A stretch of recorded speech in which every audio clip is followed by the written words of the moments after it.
ጳውሎስ እንዲህ አለ፣ አሁን አለ እንድታቁ ፈልጋለሁ አለ። ፍቅራችሁን ሰምቻለሁ፣ እምነታችሁን ሰምቻለሁ። አንድ ነገር ግን ጨምሩ፣ የክብርን አባት እንድታቁ። እንዴት ነው የሚታወቀው? እጸልይላችኋለሁ። እንዴት? የጥበብንና የመገለጥን መንፈስ እግዚአብሔር እንዲሰጣችሁ።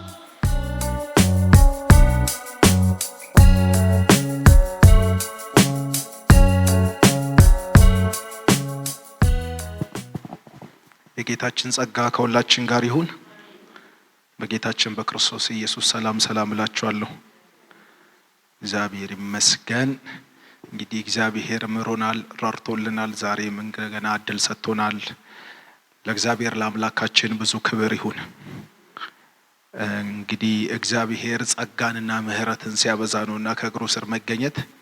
ሁሌም እንደምላችሁ ከእግዚአብሔር እግር ስር እንደመሆን ያለ ከፍታ በምድር የለም። ስለዚህ ከእግዚአብሔር እግር ስር እንደመቀመጥ ያለ ከፍታ የለም። እንግዲህ እግዚአብሔር በረዳን መጠን ዛሬም ትምህርታችንን እንቀጥላለን። ሁላችንም በእግሮቻችን እንቆምና ምዕራፍ 1 የኤፌሶን ምዕራፍ 1 መጽሐፍ ዛሬ የምናጠናቅቅ ይሆናል። የዛሬ ሳምንት ደግሞ ምዕራፍ 2 እንጨርሳለን ማለት ነውና ከምዕራፍ 1 በኋላ ያሉትን ክፍሎች በሙሉ አሳጥረን ለመጨረስ እንሞክራለን። ዛሬ የመጨረሻውን የምዕራፍ 1 ክፍል ኤፌሶን መጽሐፍ ምዕራፍ 1 ከቁጥር 15 ጀምሮ አብረን እናነባለን። ስለዚህ እኔ ደግሞ በእናንተ ዘንድ ስለሚሆን በጌታ በኢየሱስ ስለማመን ለቅዱሳን ሁሉ ስለሚሆን መውደድ ሰምቼ ስለ እናንተ እያመሰገኑ ስጸልይ ስለ እናንተ ማሳሰብን አልተውም። የክብር አባት የጌታችን የኢየሱስ ክርስቶስን አምላክ እርሱን በማወቅ የጥበብንና የመገለጥን መንፈስ እንዲሰጣችሁ እለምናለሁ። ይህም የልቦናችሁ ዓይኖች ሲበሩ የመጠራቱ ተስፋ ምን እንዲሆን፣ በቅዱሳን ዘንድ ያለው የርስቱ ባለጠግነት ምን እንዲሆን፣ ለምናምን ሁሉ የሚበልጥ የኃይሉን ታላቅነት ምን እንዲሆን ታውቁ ዘንድ ክርስቶስን ከሙታን ሲያስነሳው ከአለቅነት ከስልጣናት ከኃይልም ከጌትነትም ሁሉ በላይ በዚህ ዓለም ብቻ ሳይሆን ነገር ግን ሊመጣ ባለው ዓለም ደግሞ ከሚጠራው ስም ሁሉ በላይ በሰማያዊ ስፍራ በቀኝ ሲያስቀምጦ በክርስቶስ ባደረገው ሥራ የብርታቱ ጉልበት ይታያል። ሁሉንም ከእግሩ በታች አስገዛለት፣ ከሁሉ በላይ ራስ እንዲሆን ለቤተ ክርስቲያን ሰጠው። እርሷም አካሉና ሁሉ በሁሉ የሚሞላት የእርሱ ሙላት ናት። አጭር ጸሎት እናርግ። አምላካችን ቅዱስ እግዚአብሔር ሆይ እናመሰግንሃለን። ማዳን፣ ክብር፣ ኃይል ያንተ ነው። እግዚአብሔር ሆይ ቃልህን አስተምረን፣ የቃልህንም ፍቻ አብራለን። ሁሉ ሲሆን አንተ ክበር። በጌታችን በክርስቶስ በኩል ለመን፣ አሜን። አረፍ በሉ።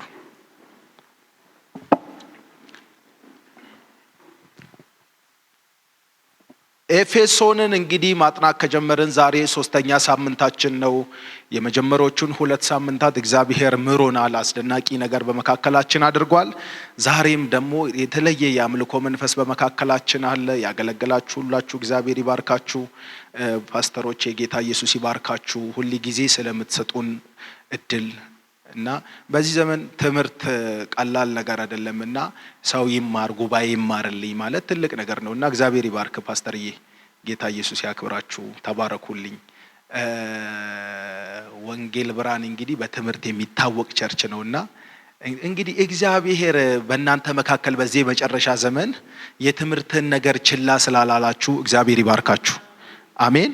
ስለዚህ ኤፌሶንን ስናጠና ከዚህ በፊት እንደነገርካችሁ ቤተክርስቲያን ስፍራዋን ታውቃለች። የቤተክርስቲያን ስፍራ በምድር ላይ ሳይሆን ሙሽራው ባለበት ሙሽሪት መቀመጧ ግድ ስለሆነ ሙሽራው ባለበት ሙሽሪት መሆን ግዴታዋ ነው ብያቸዋለሁ።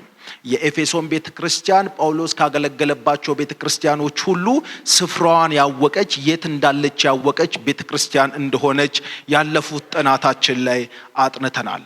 የኤፌሶን ቤተክርስቲያን ያለፈውን 2000 ዓመት ባስተማሩት ቁጥር አላስተማራችሁኝም የሚል፣ በተሰበከ ቁጥር አልተሰበኩም የሚል፣ እንደ ማለዳ ብርሃን ቀን እያደረ ሲሄድ እየደመቀ የሚሄድ፣ በጨለማ ውስጥ ጨረቃ ጎልታ እንደምትታይ ልክ እንደዛ በዘመናት መካከል ጎልቶ የሚታይ የቤተክርስቲያን ዶክትሪኖችን ሁሉ የያዘ ሚስጥራትን በሙሉ ያቀፈ ትልቅ መጽሐፍ ነው። ይሄን መጽሐፍ እንግዲህ ታውቃላችሁ ጳውሎስ 3 ዓመት ሁሉ ጢራኖስ የሚባል ትምህርት ቤት ቁጭ ብሎ የኤፌሶን ቅዱሳንን ያገለገለበት፣ የኤፌሶን ከተማ ንግድ የነበረችውን ይሄ የአርጤምስስን ቤተ መቅደስ ንግድ የነበረችውን ይሄ አንጥረኛው ዲማጥሮስ የአርጤምስስን ምስል በብር ላይ እየቀረጸ ይሽጥ እንደነበረ፣ ነገር ግን ጳውሎስ 3 ዓመት ኤፌሶን እዛ ጢራኖስ የሚባል ትምህርት ቤት ተቀምጦ ሲያስተምር ይሄ የአንጥረኛው ንግድ እየቀነሰ በመሄዱ ምንድነው ይሄ ነገር ተብሎ ሲጠና ጳውሎስ የሚባል አስተማሪ የሞተውን ይልቁንም ከሙታን የተነሳውን ይልቁንም ወደ ላይ ያረገውን ደግሞ የሚመጣውን ኢየሱስን እየሰበከ እናንተ ለማታውቁት አምላክ ትሰግዳላችሁ እያለ አንድ ግን ለሰው ልጆች ኃጢአት ሁሉ የሞተውን አምላክ እየሰበከ ሰዎችን ሁሉ ወደ ጌታ እንዳመጣና በከተማውም ትልቅ ነው ተነስቶ የኤፌሶኗ አርጤምስ ታላቅ ናት እያሉ እንዲጮሁ ሁላችሁም ታውቃላችሁ። ሁሉ ጊዜ ወንጌል ባህሪው ለብቻው ገብቶ እልፍ ሆኖ መውጣቱ የወንጌል አንዱ ባህሪ ነው። ስለዚህ የኤፌሶን ቤተክርስቲያን ስፍራዋን ያወቀች ናት ብያቸዋለሁ። ኤፌሶን የዛሬ 2000 ዓመት ትልቅ ከተማ ነበረች። ከኤዥያ አውራጆች መካከል አንዷና ትልቋ ከተማ እንደነበረች የአሁና አዝሚር የምትባለው የቱርክ 3ኛ ትልቅ ከተማ እንደሆነችና አሁን ሙሉ ለሙሉ ክርስትና ከዛ አካባቢ ጠፍቷል። ለምንድን ነው ካላችሁኝ አሁን ዛሬም የምናነሳው አንድ ነገር አለ። የቀድሞ ፍቅርሽን ትተሻል፣ ከወዴት እንደወደቅሽ ደግሞ ምን በይ። ቤተክርስቲያን ትልቋ አጋንንትን የመምቻዋ መሳሪያ ፍቅር ነው። ፍቅርን ከጣለሽ ቤተክርስቲያን ጸጋ ስጦቶች ያለ ልክም ብትረፈረፉ መሳሪያ የላትም ማለት ነው። የኤፌሶን ቤተክርስቲያን ሐሰተኛ መቃወም ትችላለች። የኤፌሶን ቤተክርስቲያን በጣም ፐርፌክት ነበረች። ነገር ግን ዋናውን ነገር ትታ ነበር። የቀድሞ ፍቅርሽን ትተሻል። ዛሬም እናነሳለን እሱን እና እቺ ቤተክርስቲያን ከዛሬ 2000 ዓመት በፊት ጳውሎስ መስርቷታል። ጢሞቴዎስ መጋቢ ሆኖ አገልግሎባታል። ወንጌላ ዮሐንስ ደግሞ ዮሐንስ ወንጌልን ዮሐንስ መልእክቶችን ሁሉ በኤፌሶን ተቀምጦ እንደጻፈ ሁላችንም የምናውቀው ዮሐንስ አገልግሎባታል። አቂራና ጵሪስቅላ የሚባሉ ሰዎችም እነዚህ ሰዎች በኤፌሶን ቤተክርስቲያን አገልግለዋል። ስለዚህ ኤፌሶን ቤተክርስቲያን በጣም ፌመስ ቤተክርስቲያንና ታዋቂና ትልልቅ አባቶች አገልግሎባታል። የኤፌሶን ቤተክርስቲያን ምን ትመስላለች የሚለውን ባለፉት ሳምንታት ላልነበራችሁ የኤፌሶን ቤተክርስቲያን በክፉ ዓለም ውስጥ መልካምነቱን የጠበቀች፣ በጣዖት መዲና ሕያው ጌታን ያከበረች፣ በዝሙት መዲና ንጽህናን ጌጣ ያደረገች፣ በሚያልፍ ዓለም ውስጥ የማያልፈውን ጌታ ያስከበረች ቤተክርስቲያን እንደሆነች ነግሬያቸዋለሁ። በዚህ ከተማ ውስጥ ደግሞ ይገዛ የነበረው መንፈስ የአርጤምስስ መንፈስ ነው። አካባቢው ላይ ያሉ ከተሞች በሙሉ የኤፌሶን አርጤምስስን ለማየት ወደ ኤፌሶን ይጎርፉ እንደነበረ፣ የኤፌሶን ጎረቤት የነበሩት እነ ጴርጋሞን እነ ቆሮንቶስ ሁሉ ከዚህ ከተሞች ሁሉ ሰው ወደ ኤፌሶን እየመጣ የኤፌሶን አርጤምስስ ወይም ሮማኖቹ ዲያና የሚሏትን ጣዖት ለማምለክ ወደዛ ቤተ መቅደስ ይጎርፉ እንደነበረና እዛ ቤተ መቅደስ ውስጥ ደግሞ በተለያየ መንገድ እቺ አርጤምስ የምትባለው ጣዖት ትመለክ እንደነበር፣ እቺ ደግሞ ረድኤት ጠሪና የልምላሜ አምላክ ተደርጋ ጠባቂ አምላክ ተደርጋ ትቆጠር ነበረ። ኤፌሶን ከተማ ውስጥ ይኖሩ የነበሩ ሰዎች ሁሉ በአርጤምስስ ጥላ ውስጥ ካልተሸሸግን ዓለም ላይ ያሉ ሰዎች ሁሉ ክፉ ናቸው ብሎ ያስቡ ስለነበረ በኤፌሶን በአርጤምስስ ስር ይጠለሉ ነበረ። ረድኤት ጠሪ ተደርጋ ትቆጠር ነበረ። የልምላሜም አምላክ ተደርጋ ትቆጠር ነበረ። ኤፌሶን በጣዖታት የተንበሻበሸች ከተማ ናት። በዛ ጊዜ እንኳን ከ50 ያላነሱ ጣዖታት ይመለክ ነበረ። እቺ ኤፌሶን ቤተክርስቲያን ከተማዋ ወደ ሮም መሄጃ መንገድ ላይ ስለነበረች ሮማውያን ለወንጌል ዋጋ የከፈሉ ሰዎችን ሲሰው በዛ መንገድ ስለነበረ ይዞ ይሄዱ የነበረው የሰማዕታት መንገድ ተብሎ የኤፌሶን መንገድ ይታወቅ ነበረ። እቺ ከተማ የዛሬ 2000 ዓመት የራሷ ወደብ የነበራት፣ የራሷ ትልልቅ ስታዲየም እና ትልልቅ ቤተ መጻሕፍት የነበራት በጣም የበለጸገችና በጣም ታዋቂ ከተማ ነበረች። ጳውሎስ እዚህ ከተማ 3 ዓመት ነው የቆየው። ጳውሎስ የትኛውንም የወንጌል ጉዞ 3 የወንጌል ጉዞ አድርጓል ተብሎ ይታሰባል። ከነዚህ 3 የወንጌል ጉዞዎች መካከል ግን በጣም ረጅሙን ዘመን አመታት የቆየው 3 አመት አካባቢ የቆየው ኤፌሶን ከተማ ነው። ኤፌሶን ከተማ ሲኖር ብርታታቸውን፣ ጥንካሬያቸውን፣ ድካማቸውን ያውቃል። ሲጽፍላቸው ጳውሎስ ለኤፌሶን ቤተክርስቲያን ይሄን ደብዳቤ ሲጽፍላቸው አየር ላይ ገዢ የነበረውን የአርጤምስስን መንፈስ እንደመታና ከተማ በሙሉ ያገሩ ገዢ የነበረው ሳይቀር ጳውሎስን ለማጥፋት እንደተነሱና ጳውሎስ ከ3 አመት በኋላ ከተማዋን ለቆ እንደወጣ ሁላችንም የምናውቀው ታሪክ ነው። እቺ ቤተክርስቲያን ግን ጳውሎስ ከየትኛውም ቤተክርስቲያን ጳውሎስ አዲስ ኪዳን 13 መጽሐፍ አካባቢ ጽፏል ከኤፌሶን ጋር ተብሎ ይታወቃል። ኤፌሶን ዕብራውያን የጳውሎስ ተደርጎ ከተቆጠረ 13 መልእክቶች አካባቢ ጽፏል። አብዛኞቹ መልእክቶች የስተት ትምህርትን ለመቃወም የተጻፉ መጽሐፎች ናቸው። ይሄ የኤፌሶን መጽሐፍ ግን የስተት ትምህርትን ለመቃወም የተጻፈ ሳይሆን በእግዚአብሔር ልብ ውስጥ ያለውን የእግዚአብሔርን ዘላለማዊ ሐሳብ ለቤተክርስቲያን ለመግለጥ የተጻፈ መጽሐፍ ነው። እግዚአብሔር በልቡ ምንድነው ያለው የሚለውን ሐሳቡን ለቤተክርስቲያን ለመግለጥ የፍቃዱን ምስጢር ለቤተክርስቲያን ለማስታወቅ የተጻፈ መጽሐፍ ነው። ኤፌሶን መጽሐፍ ላይ ሁላችንም እንደምናውቀው በረከትን እናገኛለን። እግዚአብሔር በክርስቶስ በኩል ከዘላለም ዘመናት በፊት በቅድመ ዓለም ውስጥ ሰው ሳይፈጠር ቀናቶች ሳይመጡ ፀሐይና ጨረቃ ማብራት ሳይጀምሩ ውሃ በየብስ ላይ ሳይወጣ ምድር ሳትፈጠር ፀሐይና ጨረቃ ሳይመጡ ሰማይ ሳይዘረጋ ምድር ሳይመሰረት እግዚአብሔር በክርስቶስ በኩል ባርኳቸዋል። ሲባርከን ደግሞ አንድ ሳያጎለን አንድም ሳይጎልበት በክርስቶስ ሁሉን ሰጥቶናል ይለናል። ኤፌሶንን መጽሐፍ ገና ስትጀምሩት በብሌሲንግ ነው የምትጀምሩት፣ በበረከት ነው የሚጀምሩት። እግዚአብሔር ባርኳቸዋል ብሎ ነው የሚጀምረው። የት ነው የባረከን ካላችሁ ይሄ በረከት ከፀሐይ በታች ከምድር በላይ እንዳለ በረከት ሳይሆን እግዚአብሔር በክርስቶስ ኢየሱስ ብቻ የሰው ልጆችን የባረከው የበረከት አይነት እንደሆነ፣ ይሄን ደግሞ የተባረክነው በብቃታችን፣ በማንነታችን፣ በትጋታችን በተወለድንበት የቤተሰብ አይነት ሳይሆን በክርስቶስ ኢየሱስ በኩል እንደሆነ ጳውሎስ ይነግረናል። በክርስቶስ ምን ሆነናል ይላል? ተባርከናል። የባረከን ማን ነው? እግዚአብሔር አብ ነው። አባታችን ባርኮናል ይለናል። የባረከን እንዴት ነው? በመንፈሳዊ ነገር ሁሉ ነው። የተባረክነው የት ነው? ምድር ሳይሆን ንጽህና ባለበት መንፈሳዊ ዓለም ውስጥ ሰማይ ነው ይለናል። ሰማይ ተባርካችኋል ይለናል። ስለዚህ ይሄም ሲባርከን አብ አንድም አላጎደለባችሁም። ወዳጆች ደገፍ በሉና በምድር ላይ ኮንዶሚኒየም ላይ ኖረን ይችላል፣ በሰማይ ግን ትልቅ ርስት አለን። በደንብ እስቲ አሜን በሉ። ኤፌሶንን ስታነቡ ከምድር እንላቀቅና በሰማይ እንቀመጣለን። ከምድር ተላቀን ቤተክርስቲያን ስፍራዋ ምድር ሳይሆን ቤተክርስቲያን በሚያልፍ ጊዜያዊ አመታት ውስጥ ብታልፍም ስፍራዋና ማንነቷ ግን የዘላለም እንደሆነ የኤፌሶን መጽሐፍ ይነግረናል።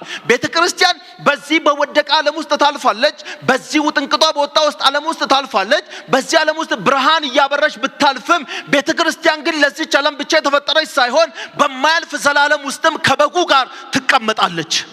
ስለዚህ የቤተክርስቲያን ስልጣንና ማንነት ይሄ ነው። ቤተክርስቲያን ምን ይላል? ጳውሎስ ተባርካችኋል ይለናል። መባረክ ብቻ አይደለም፣ ከመባረክ ሌላ ደግሞ ይበልጣል ይለናል።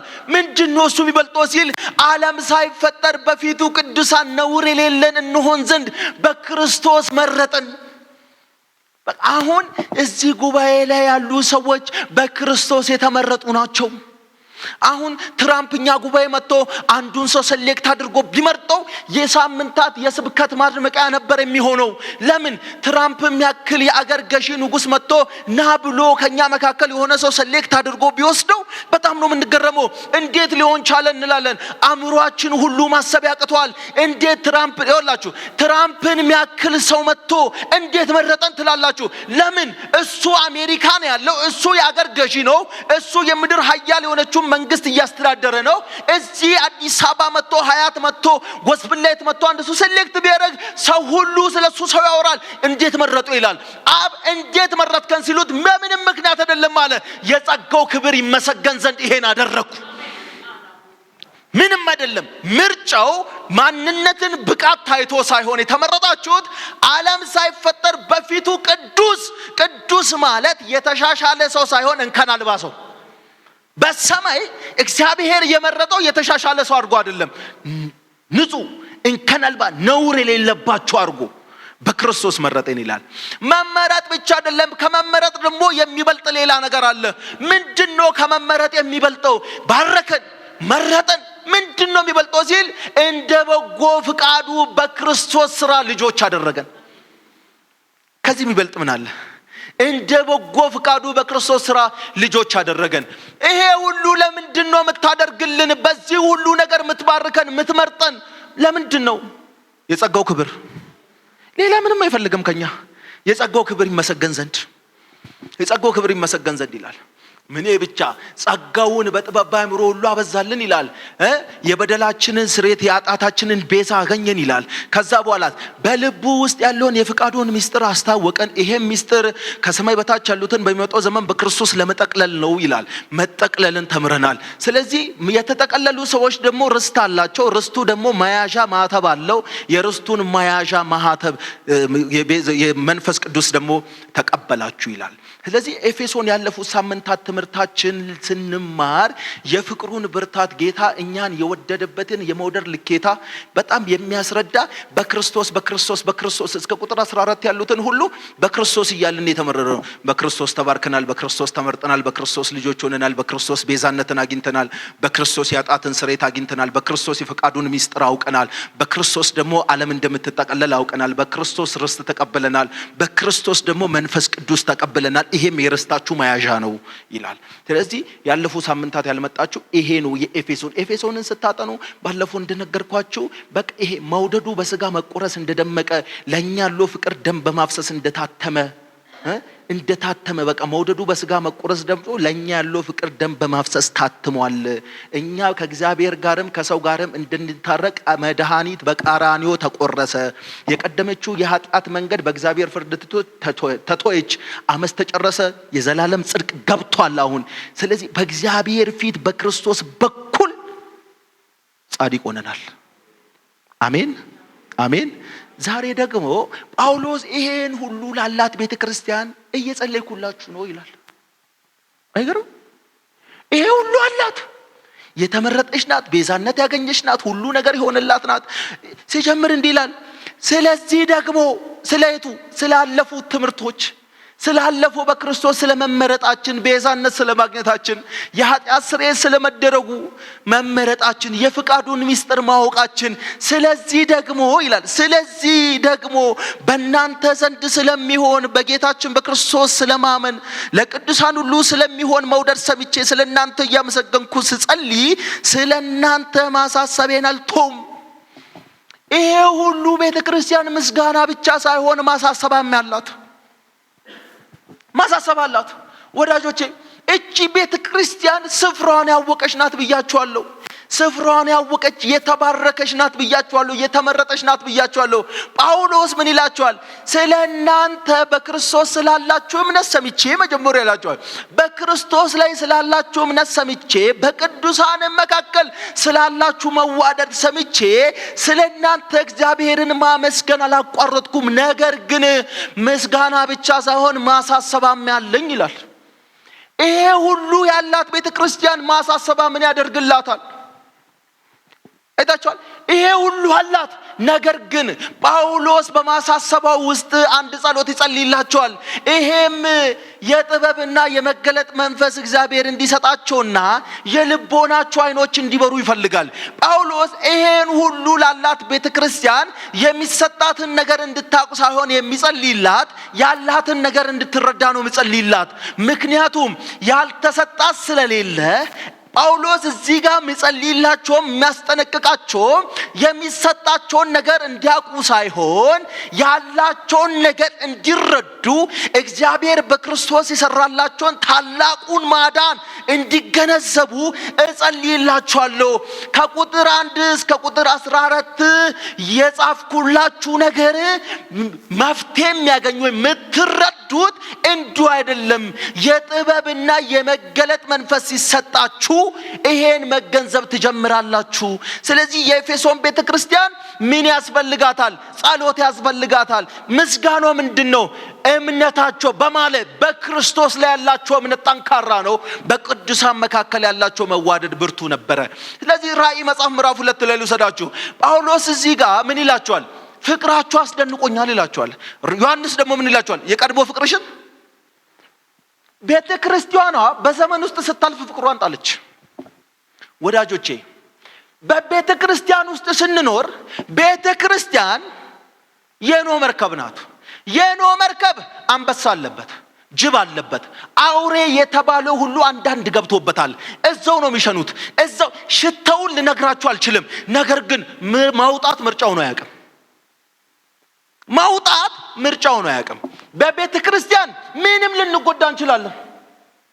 በቤተ ክርስቲያን ምክንያቱም የመላእክቶች ስብስብ አይደለችም ቤተ ክርስቲያን። የመላእክቶች ስብስብ ምንም ግን ብትጎዳ ማውጣት መፍትሄ አይሆንም። ምንም ብንጎዳ ዘፈንንና ዘፋኝነትን እስከ መድገፍ ድረስ አንጎዳ። ምንም ብንጎዳ የቤተ ክርስቲያን ጥሪዋ ይሄ አይደለም። የቤተ ክርስቲያን ጥሪዋ የኖህ መርከብ ውስጥ ሽታ አለ። እወጣለሁ ካልክ ሞታለህ። ስለዚህ ሽታውን ችለ አንድ አባት አንድ ጊዜ ምን አሉ ይባላል። አባ አለው ልጁ ሄደው ቤተ ክርስቲያን በቃ ጭቅጭቅ ብቻ ስለሆነ ቤተ ክርስቲያን ልቀይር ነው፣ ሰላማዊ ቸርች አግኝቻለሁ አለ። ያ አባት ልጄ እንዳትገባ አለው። ለምን? አንተ ታበላሻቸዋለህ። በቃ አይታችኋል። በምድር ላይ ስንኖር በብዙ ድካም ውስጥ እናልፋለን። ነገር ግን ጌታ ቤተ ክርስቲያን ይላታል። አይታችኋል። ቤተ ክርስቲያን በዘመናት መካከል ውስጥ በብዙ ትግል ውስጥ በብዙ ተግዳሮት ውስጥ ታልፋለች። ነገር ግን ፍቅሯን መጣል የለባትም።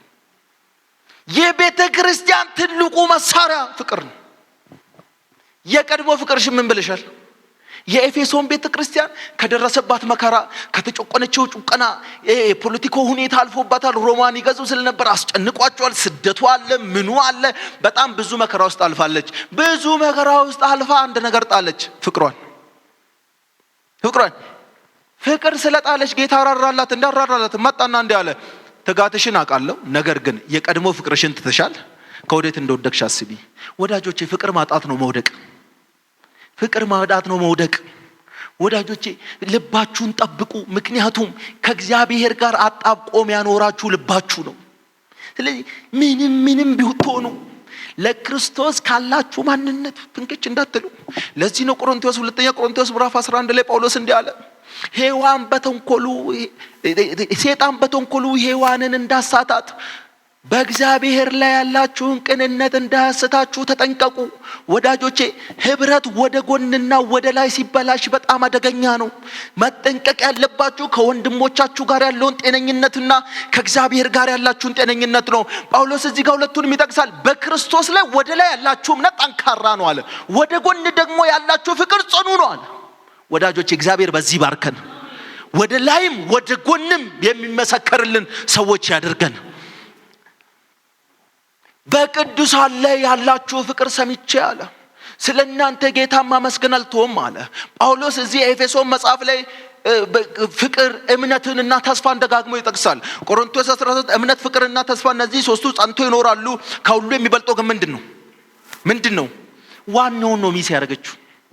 ዋናውን ነው የጣለችው። ኤፌሶን ቤተክርስቲያን ትንሹን አይደለም የጣለችው፣ ዋናውን ነው የጣለችው። ዋናውን ጣለች። እምነታችሁ ወደ ላይ ሰላም ነው አለ። ወደ ጎን ደግሞ ያላችሁ መዋደድ ሰላም ነው፣ እሱን አስጠብቁት ይላል። ዛሬም ሀያት ወንጌል ብርሃኖች አንድ ነገር ልበላችሁ፣ ወደ ላይም ወደ ጎንም ህብረታችሁ በሰላም ይባረክ። ወደ ላይም ስታስቡ ምቾት ይሰማችሁ፣ ወደ ጎንም ስታስቡ ምቾት ይሰማችሁ። ጳውሎስ ይሄን ያመሰግናቸውና ሳይቆይ ግን እንዲህ ይላል፣ ቢሆንም ይላል አንድ ነገር ማሳሰብ አልተውም። ምንድነው እሱ ሲሉ የክብርን አባት እንድታውቁ።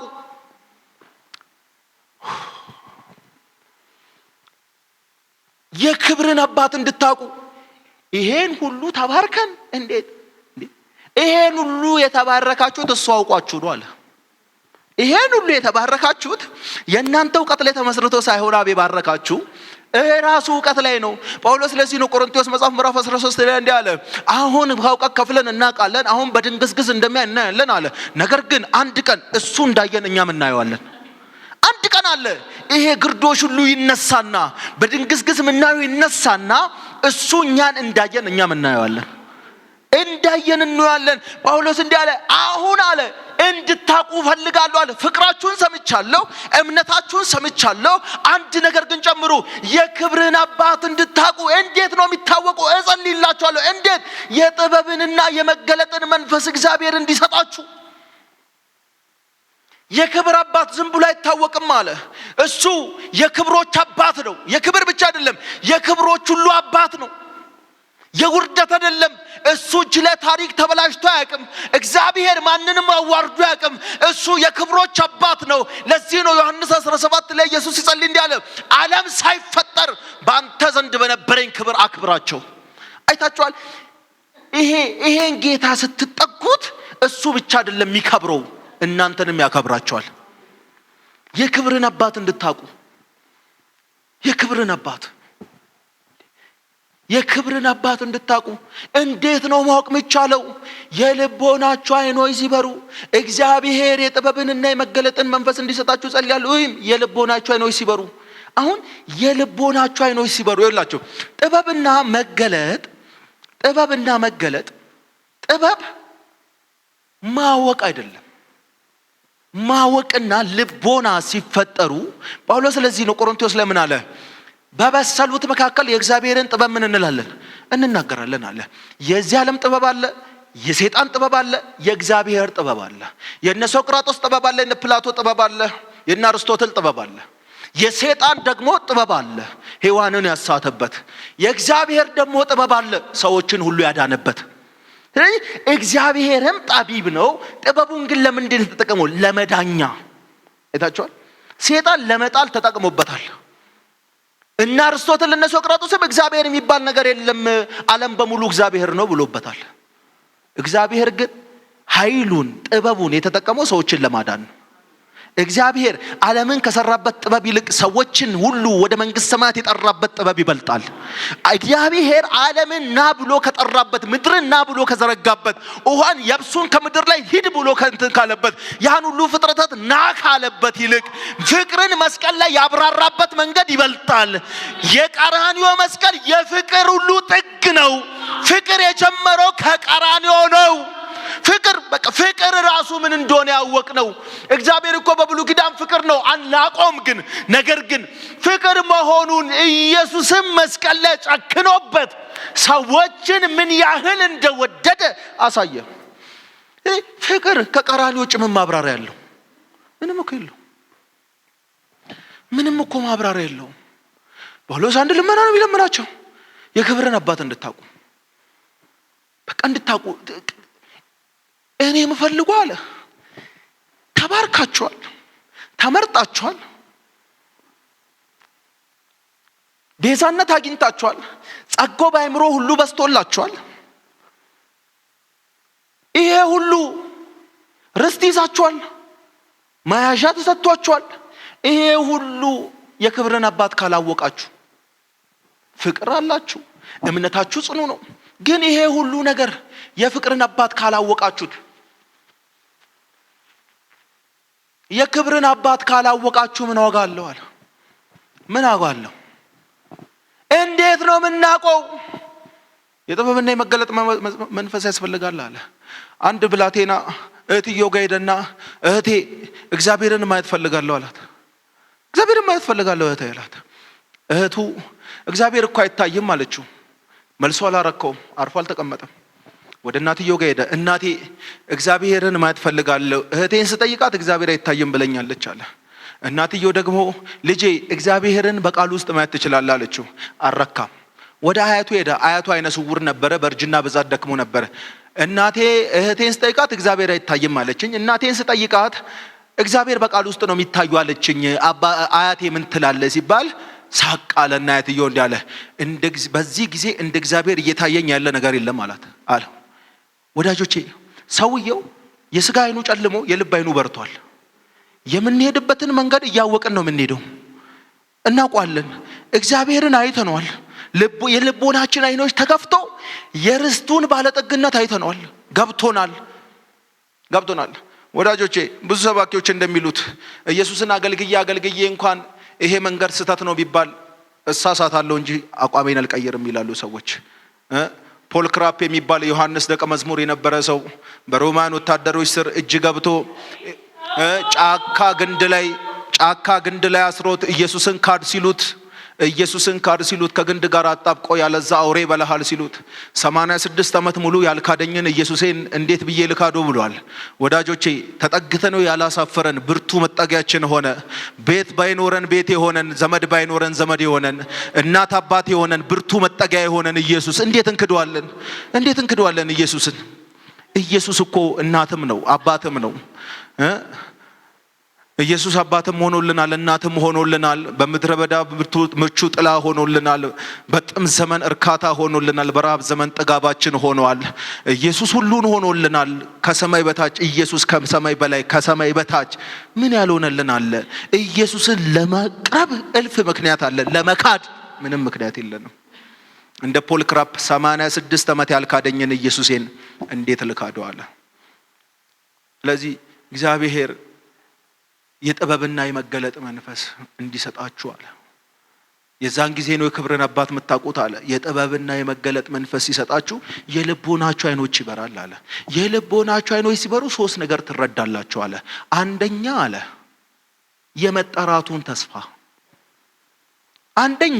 የመጠራቱን ተስፋ ታውቃላችሁ አለ። ሁለተኛ በቅዱሳን ዘንድ ያለው የርስት ባለጠግነት ምን እንደሆነ እንድታውቁ አለ። ሶስተኛ ከሁሉ የሚበልጠውን የኃይሉን ታላቅነት እንድታውቁ አለ። ለምትጽፉ ሰዎች አንደኛ የመጠራቱ ተስፋ፣ የልቦናችሁ አይኖች ሲበሩ የጥበብና የመገለጥ መንፈስ ሲበዛ ምንድነው የሚሆነው? የመጠራቱን ተስፋ ታውቃላችሁ። ሁለተኛ የርስቱን ባለጠግነት ታውቃላችሁ። ሶስተኛ ከሁሉ የሚበልጠውን የኃይሉን ታላቅነት ታውቃላችሁ።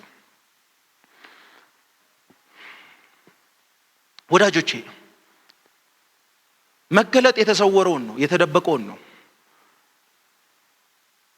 አሁን እንዲበሩ ጸልያለሁ አለ። የልቦናችሁ አይኖች እንዲበሩ እግዚአብሔር የጥበብንና የመገለጥን መንፈስ ሰጥቷችሁ የልቦናችሁ አይኖች እንደ ሰውየው እንዳለ ከኢየሱስ በላይ ሌላ ምንም እየታየኝ አይደለም እንዳለ። አንዲት አሜሪካዊ ዘማሪ ያለች አይነ ስውር ናትና ሁሉ ጊዜ ሰዎች እሷ በዘመረች ቁጥር ብዙ ሺህ ሰው ይነካል፣ በጣም ብዙ ሺህ ሰው ይነካል፣ ያለቅሳል፣ ምን ይላልና ሁሉ ጊዜ አይኖቿ እንዲበሩ ይጸልዩላታል። ሰዎች ሁሉ ጊዜ መጡና እንዶ እባክሽን አይንሽ በርቶ ሰው እንዴት እየተነካ እንደሆነ ብታቂ ይሏታል። እሷ ግን ሁሉ ጊዜ ይሄን ጸሎት አታስተናግድም። ለምንድነው ማታስተናግጂው ስትባል የሆነ ቀን እንዲህ አለች፣ እኔ ማየት የምፈልገው ምድርን አይደለም አለች፣ ኢየሱስን ነው ማየት የምፈልገው። ስለዚህ አሁን ኢየሱስን የሚያይበት አይኔ ክፍት ስለሆነ የዚህ ምድር ጉዳይ አሳስቦኝ አያውቅም አለች። ወዳጆቼ ዛሬ እንደዚህ ይሁንልን። የልቦናችን አይኖች በርቶ በሰማይ እየጠበቀን ያለውን ክብር ማወቅ ይሁንልን። በሰማይ እግዚአብሔር ምን እንዳዘጋጀልን፣ ምን አይነት የርስት ባለጠግነት እንዳለ እንድታውቁ አለ። የልቦናችሁ አይኖች ሲበሩ 3 ነገር ነው የምታውቁት። የመጠራቱ ተስፋ፣ የርስቱን ባለጠግነት፣ በቅዱሳን መካከል ያለውን ከሁሉም ይበልጦን ደግሞ የኃይሉን ታላቅነት እንድታውቁ እጸልያለሁ አለ። የመጠራቱ ተስፋ ምን አይነት ነው? ትዝ ይላችኋል። እስራኤልን መጣና እግዚአብሔር በኩሬን ከግብጽ ምድር ጠራዋት አለ። መጣ፣ ያን ሁሉ ታምር አደረገ፣ ያን ሁሉ ነገር አደረገ፣ ከግብጽ ምድር አወጣት። ወዳጆቼ በብሉይ ኪዳን የእግዚአብሔር ኃይል የተገለጠው እስራኤልን በንስር ክንፍ ተሸክሞ ከግብጽ መውጣት ነው። በአዲስ ኪዳን ግን የእግዚአብሔር ኃይል የተገለጠው ኢየሱስን ከሙታን ለማስነሳት ነው። አሁን በብሉይ ኪዳን የእግዚአብሔር ኃይል፣ የእግዚአብሔር ክንድ ስንል፣ የእግዚአብሔር ጉልበት ስንል ምን ይመጣልን? አንድ ነገር አለ። እሱም ከግብጽ ምድር ከዛ ከበረታው ግዛት ስር እስራኤልን ፈልቅቆ ማውጣቱን የእግዚአብሔርን ኃይል በዛ እናብራራለን። በአዲስ ኪዳን ግን እንደዛ አይደለም። የእግዚአብሔር ኃይል ያለ ልክ የተገለጠው ክርስቶስን ከሙታን ለማስነሳት ነው። ጳውሎስ ጸልዩላቸው የመጠራቱ ተስፋ፣ የርስት ባለጠግነት፣ ከዛስ የኃይሉን ታላቅነት። የመጠራቱ ተስፋ እዚህ ላይ እግዚአብሔር እስራኤልን ጠራ። ሲጠራት ለተስፋይቷ ምድር ነው። ለአባቶቻቸው ለአብርሃም፣ ለይስሐቅ፣ ለያዕቆብ የሰጣችን ያችን ምድር ሊያወርሳቸው ከባርነት ቤት አወጣቸው። ወዳጆቼ ያለውን የማያቅ ሰው ከሌለው እኩል ነው። ለምን እንደወጣ አያቅም ነበር እስራኤል ከነዓን ምትባል ወተትና ማር ምታፈስ ምድር እንዳለች አይቀበልም አያምንም የተጠራበትን ተስፋ አልተቀበለም ልክ እኮ ኤርትራ ባህር እንደደረሱ ሙሴን አስቆሙና እንዲያለ በግብጽ የመቃብር ስፍራ ጠፍቶ ነው አሉ እግዚአብሔር ከጠራቸው ተስፋ ይልቅ እነሱ የመቃብር ስፍራ ያሳስባቸው ነበር ከወጡ በኋላ እንኳን በግብጽ ሽንኩርት አለሉ ነበር ወደ ኋላ መመለስ ይፈልጉ ነበር ለንዚኖ ኔሚያ ምዕራፍ 9 ላይ ሲተርክ እንዲያለ ከግብጽ የወጡ አባቶቼ ሊመለሱ በወደዱ ጊዜ እንኳን አልሆነላቸውም ነበር አለ ሰዎቹ መመለስ ፈልጓል እንዴት ተደርጎ ይመለሱ ባህሩ የተከፈለላቸው እንዲወጡ እንጂ እንዲመለሱ ስላልሆነ አሁን ምንስ ቢናፍቀን ወደ ዓለም ማን ይመለሳል ምክንያቱም መስቀሉ የሚሰራው ለመሄድ ሳይሆን ለመምጣት ነው ስለዚህ እግዚአብሔር ፍቅሩን ያለ ልክ ያፈሰሰው እኛ ከጨለማ ወደሚደነቅ ብርሃን እንድንመጣ እንጂ ከብርሃን ወደ ጨለማ እንድንሄድ አይደለም መንገዱ ስትሄድም ስትመለስም አይደለም የሚሰራው ስትመጣ ነው የሚሰራው እስራኤላውያን ወጡ ለዚህ ነው ጳውሎስ ቆሮንቶስ መጽሐፍ ምዕራፍ 10 ላይ እንዲህ አለ ከግብጽ የወጡ አባቶቼ በሙሉ ከደመና በታች ነበሩ አለ ከግብጽ የወጡ አባቶቼ በሙሉ ከደመና በታች ነበሩ ሁሉም ይጠመቁ ዘንድ በባህር ይጠመቁ ዘንድ ከሙሴ ጋር ተባበሩ ሁሉም ከመንፈሳዊ መብል በሉ ሁሉም ካለት ከፈለቁ ውሃ ጠጡ ነገር ግን በሚበዙት እግዚአብሔር ደስ አላለውም በምድረ በዳ ወርቋልና ሰስኗልና ይላል በሚበልጡት ለምንድን ነው እግዚአብሔር ደስ ያላለው እነሱ ርስታቸውን አምነው የተጠሩበትን ተስፋ አምኖ አልተቀበሉም ነበር ነገር ግን ሁለት ሰዎችን መጽሐፍ ይጠቅሳል ልዩ መንፈስ ስላለባቸው ካሌብና ኢያሱ ግን ይገባሉ ስለዚህ ሰማይን ለማየት ልዩ መንፈስ ያስፈልገናል ሰማይ ክፍት እንደሆነ ለማየት ልዩ መንፈስ ያስፈልገናል እስጢፋኖስ እኮ እየጸለየ አይደለም ያየው የድንጋይ ክምር እየወደቀበት እስጢፋኖስ የድንጋዩን ዱላ አይደለም የሚሰማው እስጢፋኖስ የተከፈተው ሰማይ የእግዚአብሔር ክብር በአብ ቀኝ ቆሞ ያያል ሲደበድቡት ምን ይላል ይቅር በላቸው ይላል ሰው እንዲህ ከምድር ተላቆ ሰማይን ለማየት የልቦናችን አይኖች በርቶ የመጠራቱን ተስፋ ማወቅ አለብን የመጠራቱ ተስፋ በቃ ጳውሎስ ጠርቶናል አለ ማን የጠራን እግዚአብሔር አብ ነው የጠራን እንዴት ነው የጠራን ኢየሱስን መስቀል ላይ ገሎ ነው የጠራን ወዴት ነው የጠራን ወደ ታላቅ ክብር ነው የጠራን ራእይ መጽሐፍ ምዕራፍ 7 ላይ እነዚህ እነማን ናቸው አልጉት አለ እነዚህ በበጉ ደም ልብሳቸውን ያነጹ መከራው ሞት ያላሸነፋቸው የአባቴ በኩራን ናቸው ከዚህ በኋላ ይራቡም አይጠሙም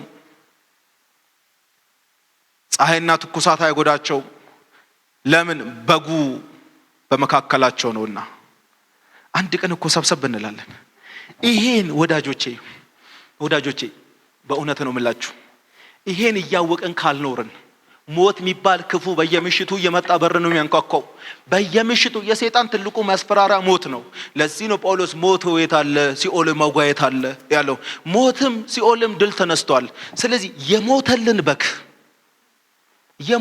በግ በሰማይ የሞተልን በግ ቤት እንዳዘጋጀልን እያወቅ የመጠራቱ ተስፋ ካላወቅ በጣም አስቸጋሪ ነው እስራኤላውያን ወጡ ነገር ግን ከኢያሱና ከካሌብ ውጭ አብዛኞቹ በምድረ በዳ አላለቁ ለምን የመጠራቱን ተስፋ አላወቁም የርስቱን ባለጠግነት አላወቁም የርስቱን ባለጠግነት ስላላወቁ የመጠራቱን ተስፋ ስላላወቁ አብዛኞቹ በምድረ በዳ ላይ ቀሩ ስለዚህ የልቦናቸው አይኖች ሲበሩ ሶስት ነገር ነው የምታውቁት ባጭር አማርኛ ምንድነው የምታውቁት የመጠራቱ ተስፋ ምን እንደሆነ ታውቃላችሁ አለ ወዳጆቼ ክርስቲያን እኮ ልፈጠር ፈይሎ ይሁላችሁ ክርስትና የሚባለው ነገር እኮ ኢየሱስ ይመጣል የሚባል ተስፋ ባይኖር ምንም እኮ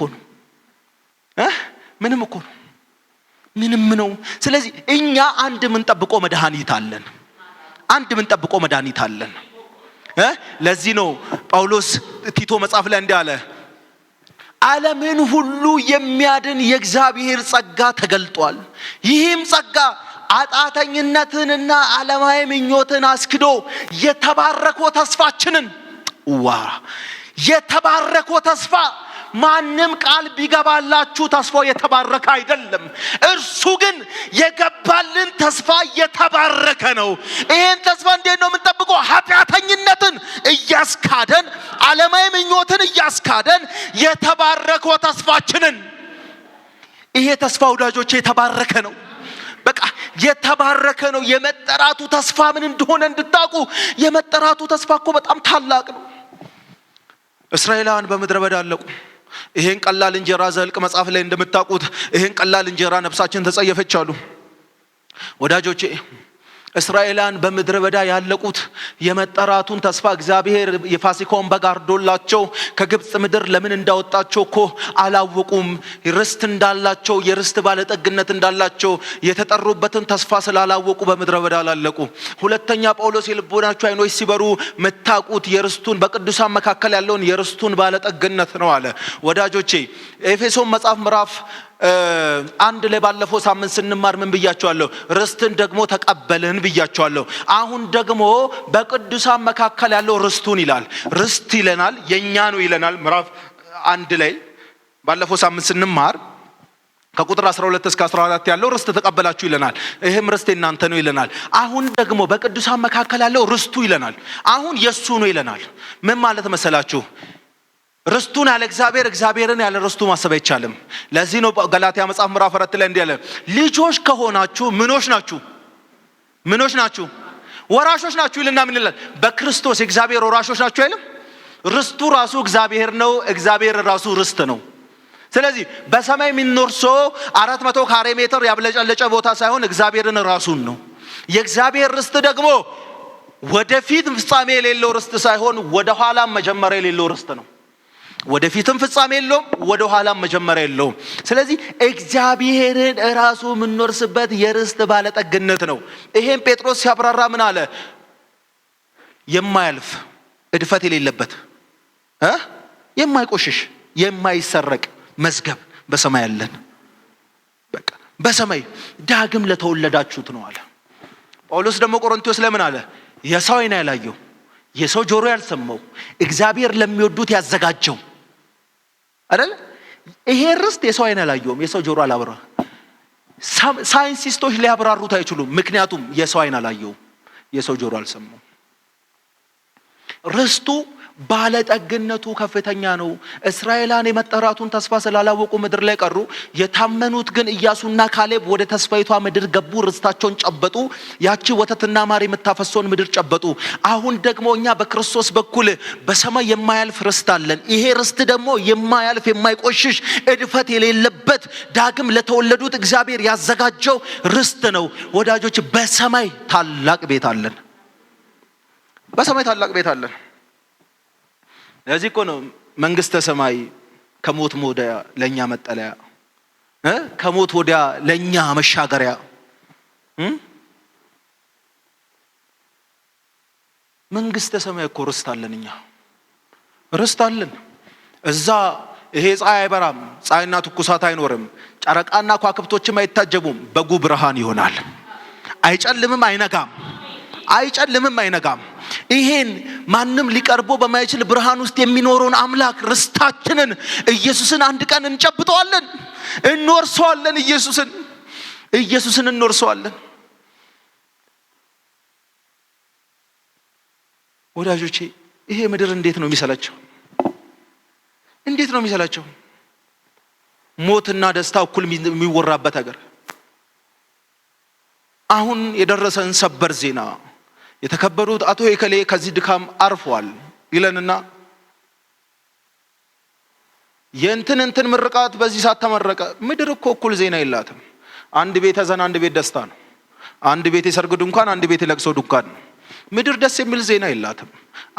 አንድ ሀገር አለን እኛ፣ ለቅሶ ማንሰማበት፣ ሐዘን ማንሰማበት፣ ሰበር ዜና እየተባለ የሰው ሞት ማይነገርበት፣ በጉ ብርሃን የሚሆንበት፣ ጨለማ ማይጨልምበት፣ ራብ ጥጋብ የሌለበት፣ በጉም ብቻ በማየት የምንኖርበት ከተማ አለን ወዳጆቼ።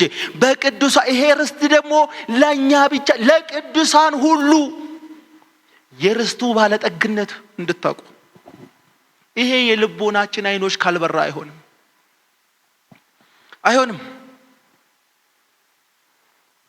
አይሆንም።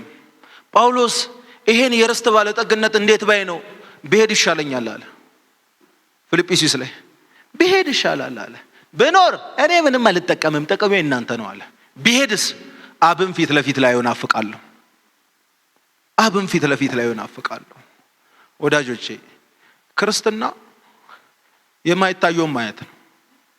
አሁን እኛ የማይታየውን አይተናል። ከሞት በኋላ የከበረ ሕይወት እንዳለን እናውቃለን። ከሞት በኋላ ትልቅ ድል እንደሚጠብቀን እናውቃለን። የመጠራቱ ተስፋ ምን እንደሆነ ተስፋችሁ የከበረ ነው። የመጠራቷችሁ ተስፋ የከበረ ነው። በቅዱሳት ዘንድ ያለውን ርስቱን ባለጠግነቱን እንድታውቁ ይህን እጽፍላችኋለሁ አለ። ሶስተኛ ከሁሉ የሚበልጠውን የኃይሉን ታላቅነት እጽፍላችኋለሁ። ይሄ ደግሞ ምንድነው? የኃይሉ ታላቅነት። የኃይሉ ታላቅነት ኢየሱስን ከሞት አስነስቷል። አንደኛ። ሁለተኛ ከአለቅነት ከጌትነት ከስልጣናት ሁሉ በላይ ከፍ አድርጎት በሰማይ ቀኝ አስቀምጦታል። ሶስተኛ ሁሉን ከእግሩ በታች አስገዝቶላታል። አራተኛ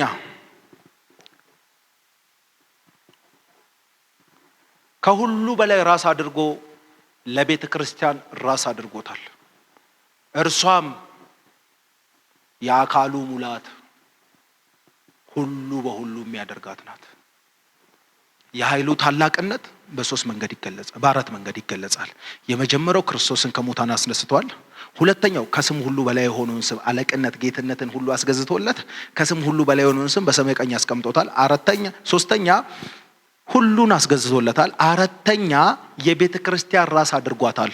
እርሷም ሁሉ በሁሉ የሚሆንላት የአካሉ ሙላት ናት። ሁሉ በሁሉ። ስለዚህ የልቦናችሁ አይኖች ሲበሩ አንደኛ የመጠራታችሁ ተስፋ ምን እንደሆነ ታውቃላችሁ። ወዳጆቼ እንኳን በእግዚአብሔር መጠራት በአገር ገዢም በሹምም ፊት መጠራት ክብር ነው። ስለዚህ አሁን የጠራችሁ ጌታ የታመነ ነው። ጳውሎስ ለዚህ ነው የጠራችሁ ጌታ ምን ያለ ነው? የታመነን ይላል። ወደ ልጁ ወደ ኢየሱስ ክርስቶስ የጠራችሁ ጌታ የታመነ ነው። የታመነ አምላክ በጊዜ ሂደት ቃሉን የማያጥፍ አንድ ጊዜ ጠርቶ ለዘላለም የሚታመን አምላክ አለን። አንዴ ነው የጠራን፣ ለዘላለም ግን ቃል ኪዳኑን አያጥፍም። ስለዚህ የርስቱን ባለጠግነት ደግሞ እንድታውቁ ወዳጆቼ በምድር ከምትኖሩበት ቤት ይልቅ በሰማይ ያላችሁ ቤት ጽኑ እንደሆነ እንድታውቁ እወዳለሁ። ይህን ልንገራችሁና የዛሬውን መልእክታችንን እዚህ እናበቃለን። ይኸውላችሁ ጳውሎስ ቆሮንቶስ ላይ እንዲህ አለ፣ በምድር የምትኖሩበት ድንኳን የሆነው መኖሪያችሁ ቢፈርስ እንኳን በሰማይ በሰው እጅ ያልተሰራ ሕንጻ አለን ይላል። ጳውሎስ የዚህን ምድር ኑሮ የሚያብራራው በድንኳን ነው። ድንኳን ለሰርግ፣ ለድግስ፣ ለተስካር፣ ለድለት፣ ለተለያየ ኢቨንቶች ተሰርቶ ከ3 ቀን በኋላ የሚነቀል ነው። ሕንጻ ግን ቋሚና ዘላለማዊ ነው። ጳውሎስ የዚህን ምድር ጉዳይ ምንድነው የሚለን? ድንኳን ነው የሚለው። በሰማይስ በሰው እጅ ያልተሰራ ሕንጻ አለን። ወዳጆቼ መሰረት ይኸውላችሁ ዘፍጥረት መጽሐፍ ላይ አብርሃም የሚባለው የእምነት አባት ከኡር ከከላዳን ምድር እግዚአብሔር ካወጣው በኋላ ወዴት እንኳን እንደሚሄድ አያውቅም ነበር። ዘመዱን አገሩን ሁሉ ትቶ ወጣ። እግዚአብሔር ግን መጣና እቺ ናት ሲል ምን ይላል መሰላችሁ? ዕብራውያን ጻፊው አብርሃም የተባለው የእምነት አባት ወዴት እንደሚሄድ ሳያቆጣ ነገር ግን እግዚአብሔር ርስት ሰጠው። ነገር ግን ይላል ርስቱ ላይ ከልጆቹ ከያዕቆብና ከይስሐቅ ጋር እንደ ምጻተኛ በድንኳን ኖረ ይላል። ለምን? እግዚአብሔር የሰራትን መሰረት ያላትን ከተማ ይጠብቃልና። አብርሃም የተባለው ግለሰብ በምድር እግዚአብሔር ርስት ሰጥቶት በድንኳን ኖረ ይላል። ለምን? ፈራሽ እንደሆነች አውቋል። በሰው እጅ ያልተሰራች መሰረት ያላትን ከተማ ይጠብቅ ነበርና ይላል። አሁን ኢየሱስ ሞቶልናል። በደሙ የተሰራ አዲስ ቤት አለን። አሁን ከይሄኛው ዓለም አይብለጥባችሁ። ስለዚህ ለኤፌሶን ቤተክርስቲያን ጳውሎስ ያላቸውን አስታወሳቸው። የርስቱን ባለጠግነት እንዲያውቁ፣ የልቦናቸው አይኖች በርቶ የመጠራታቸውን ተስፋ እንዲያውቁ፣ የኃይሉን ታላቅነት እንዲያውቁ፣ ይሄም ኃይል ክርስቶስን ከሙታን ያስነሳው ኃይል እንደሆነ እግዚአብሔር ዓለምን ከፈጠረበት ፍጥረት ጥበብ ይልቅ ኃይል ይልቅ ኢየሱስን ከሙታን ያስነሳበት ኃይል እንደሚበልጥ እንዲያውቁ፣ አሁን የሌላቸውን እንዲረዱ ሳይሆን ያላቸውን እንዲያውቁ ነው ጳውሎስ ይጸልይላቸው። ወዳጆቼ ያላችሁን የምታውቁበት መንፈሳዊ አይኖች ይከፈቱላችሁ። ያላችሁን የምታውቁበት ያላችሁን እግዚአብሔር የሚደረግላችሁን ሳይሆን ያደረገላችሁን ያልተደረገላችሁ ስለሌለ አይኖቻችን ተከፍቶን የርስቱን ባለጠግነት የመጠራቱን ተስፋ የኃይሉን ታላቅነት ካወቅን ያልተደረገልን የለም። ዛሬ የኤፌሶን መጽሐፍ ምዕራፍ 1 መዝጊያ ምንድነው? ያላችሁን እንድታውቁ የልቦናችሁ አይኖች ይከፈቱ፣ የጥበብና የመገለጥ መንፈስ ይብዛላችሁ። ይሄ ሲሆን ምን ይሆንላችኋል? የመጠራቱ ተስፋ አይታችኋል። እነዛ ለከነዓን ተጠርቶ ምድረ በዳ አላለቁ። ለምን? የመጠራታቸውን ተስፋ አላወቁም። እነዛ በቅዱሳን መካከል ርስት አላችሁ ተብሎ ምድረ በዳ ላይ ሞቱ። በአብዛኞቹ እግዚአብሔር ደስ አላለውም። እኛ ግን ያዝነውን እምነት ቀጥ አድርገን እንይዛለን። ኢየሱስን አንዴ ተከተለነዋል። ግራ ቀኝ አንልም። አሁን ምርጫ አንፈልግም። ወደ ግራም ወደ ቀኝም ወደ ኋላም አንልም። አንድ አይተነዋል፣ እያየነው እንጨርሳለን። በቃ ይሄን ምድር ስንሰናበት ርስት አለን ብለን በታላቅ እልልታ እንለያለን። ለምን? ወደሚበልጠው ጌታ ወደሚወደን ወደ ታላቁ ርስት ነው የምንሄደው። ይሄ ምድር አልፊ ነው። ስለዚህ ወዳጆቼ ጳውሎስ ኤፌሶን ላይ የጸለየላቸው ይሄን ነው። ፍቅሯን፣ እምነቷን፣ ወደ ላይም ሰላም ነበረች፣ ወደ ጎንም ሰላም ነበሩ። የክብር አባት እንዲያውቁ ይጸልይላቸዋል። ወዳጆቼ ይሄ ሁሉ ነገር መጠራታችን፣ መመረጣችን፣ ልጆች መሆናችን፣ መቤዠታችን፣ ርስት መቀበላችን፣ ይሄ ሁሉ የልቦናችን አይኖች ካልበሩ ምንም ናቸው። የልቦናችን አይኖች ሲበሩ ግን አስባችሁ ታውቃላችሁ? የጌታ እኮ የበጉ ደቀ መዛሙርት በሙሉ በአሰቃቂ ሁኔታ ነው የሞቱት። ሲሞቱ ግን ሃሌሉያ እያሉ ነው የሞቱት። ታውቃላችሁ? የታሪክ ተመራማሪዎች ዮሐንስ በፊጥሞ ደሴት ላይ በዘይት ሲቀቀል ሽታው ምድርን ሁሉ በመልካም መዓዛ ያውድ ነበር ይላሉ የታሪክ ተመራማሪዎች። ይሄ ወንጌላዊ ዮሐንስን ሲያቃጥሉት የፈላ ዘይት ውስጥ ሲከቱት በጣም ለአፍንጫ የሚቆረቆር ሽታ ሳይሆን የተሰማው ዓለምን የሮምን አውራ ጎዳናዎች በሙሉ በመልካም መዓዛ የሚያውድ ሽታ ነበር የተሰማው ይባላል። ስለዚህ ሰዎቹ እየተቃጠሉ እንኳን ይሸቱ ነበር ለመልካምነት። ወንጌል ይሄ ነው። በቃ አሁን አይኖቻችንን እንደ ጋማ ከፍት ከምድር እናነሳና በሰማይ ታላቅ ርስት እንዳለን ማወቅ ይሆንልናል። ስለዚህ መጠራታችን፣ መቤዠታችን ይሄ ሁሉ የልቦናችን አይኖች ካልበሩ በሰማይ የሚጠብቀንን ነገር ካላየን ያለውን የማያውቅ ሰው ከሌለው እኩል ነው ያልኳችሁ ቅድም ለዚህ ነው። ስለዚህ ኤፌሶን መጽሐፍ ምዕራፍ 1 በዚህ ጨርሰናል። ምዕራፍ 1 በአጠቃላይ የሆነውን ነው የሚናገረው። በክርስቶስ የሆነውን ይናገራል። እግዚአብሔር ያስቀመጠንን ስፍራ ይናገራል። ምዕራፍ 2 ደግሞ የነበርነውን ይነግረናል። የዛሬ ሳምንት በተቻለ መጠን ምዕራፍ 2ን በሙሉ እንጨርሳለን። ስለዚህ በጊዜ እንድትመጡ በጌታ ፍቅር አሳስባችኋለሁ። አጭር ጸሎት እናድርግ።